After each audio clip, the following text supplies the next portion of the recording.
and you are 37 trillion cells. So each one of your cells breathes. So I'm a body, I'm an organism, and my medical community that I have left and moved into a more holistic approach would look at my brain as a function in a box, compartmentalize it, my heart in another one. Heart and lungs can work closer together. My reproductive system, my kidneys, my muscles, my bones, they see them all different. So you have all the different specialists, but they're all interrelated because every one of my 37 trillion cells individually move. They individually take in nourishment as fuel. They excrete waste. They have a system to circulate, and every one of my cells reproduces, whether they divide from one and create two. In your ovaries and in the testicles, your cells divide from one and to create four. So it's really important to know that 37 trillion cells, I am a community, and my community is necessary for me to actually create a baby. So it's not uncommon that we have need of a community, support of others. The phrase more commonly known out there is it takes a village to raise a child. It takes a village to create a baby. So then you can have that child to raise as your village. Lots of science out there about if you're thinking that you have a genetic predisposition for something and that's preventing you, your genetic blueprint is really very important. It's very important to let you know that you have ears and eyes and a heart and lungs, the different muscles, the different bones. And sometimes your genetic blueprint isn't as accurate as it should be or could be. There's all sorts of other things going on. That doesn't mean that you can't function well. And the same is with your reproductive system.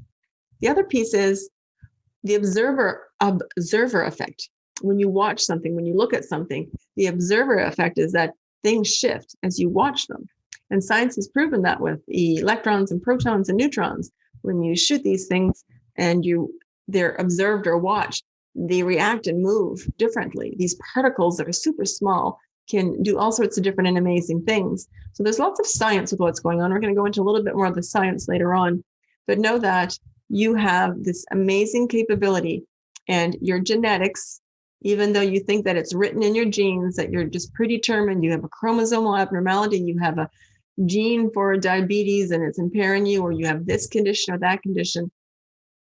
The only reason it's keeping you from achieving your dream of having a baby is because you're making an agreement and you're thinking that it's okay for that to do that. You're giving your power away. And perhaps maybe you're giving away your power when you go into the doctor, or when you see a specialist, or when you go to work and you give up your power to your boss or the upper echelon of management. And in your relationship, are you giving up your power?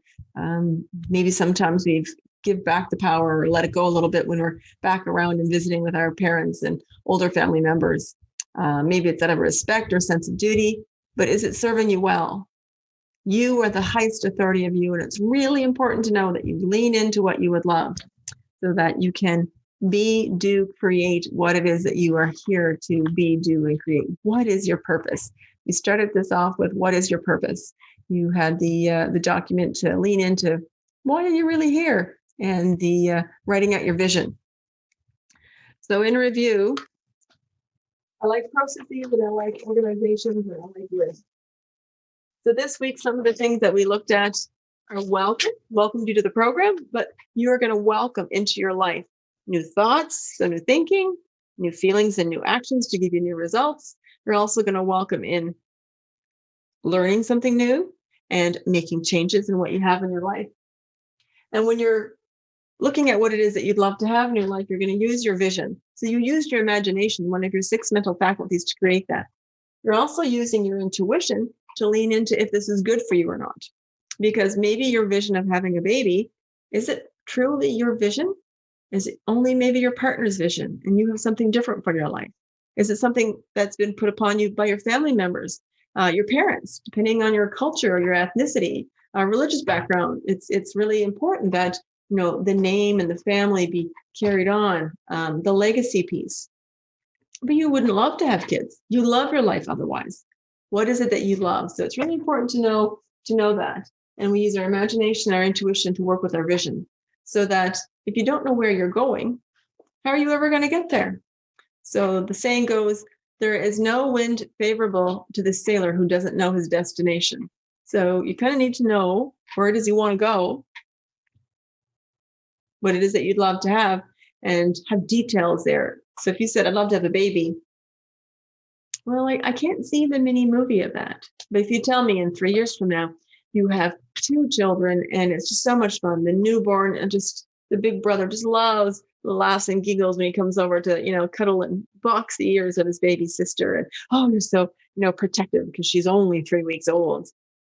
And it's Saturday morning and you're out to the park and he's having a fun time. He comes over with handfuls of sand because he wants to show his baby sister all the sand. But he's like, no, darling, no, you can't do that. The baby doesn't like sand right now. But you can do that later when she's older. So I want to see the picture of what's going on. So I'll have a clear vision of what you would love. And knowing that what's out there in the universe, there's that force, there's that higher power, source energy, quantum energy, the quantum field, God, spirit, the divine, whatever you call that universal higher power is really important, because there's no way that you can know it and do it all alone. You have achieved great things in your life so far to date. Absolutely. You've had amazing goals. Perhaps you've even achieved a couple of dreams. But if you really truly lean into having a dream, a vision, you don't know all the steps. You know the end result. And it's really important just to know the end result, and the how will come later. You just need to know the what. We'll let the how come in later. That willingness to learn, that willingness to change and to try something new. So we're in this 12-week experiment, looking for the opportunity. So what's this new opportunity? What opportunities have you already had in your experience with your life that you really haven't looked at and examined to see what the gifts are? So some of your exercises this week is going to go over a little bit of that. And the last word for this week is trust. So every week there'll be 7 words that we're going to work with. And these are the words this week. Trust. Trust this process. It is mathematically precise. It is reproducible. It is predictable. It is consistent. And it is just the most amazing system designed ever. And when you think about your body is the same. Your body is this organism that has this innate ability to heal itself. You cut your finger and yes, it clots and then it forms a scab and then that skin heals over. Fell off my bike last summer twice on the same side, not in the same space, but different spots on the road. But skinned out my knee bad and, road rash on the hip. And the next time, a few weeks later, it had healed, but was still sore. Oh, same side, skinned out that knee again. And I can see the scar, but the 1/2 to 3/4 of a centimeter indentation below my knee where I really skinned it out and had to pick all these rocks out. It's not caved in anymore. It's not a crater anymore. It's deep purple, but the skin is all there. It's all covered. Your body is a perfect system. When you break a bone, it heals and it's stronger. It knits itself together.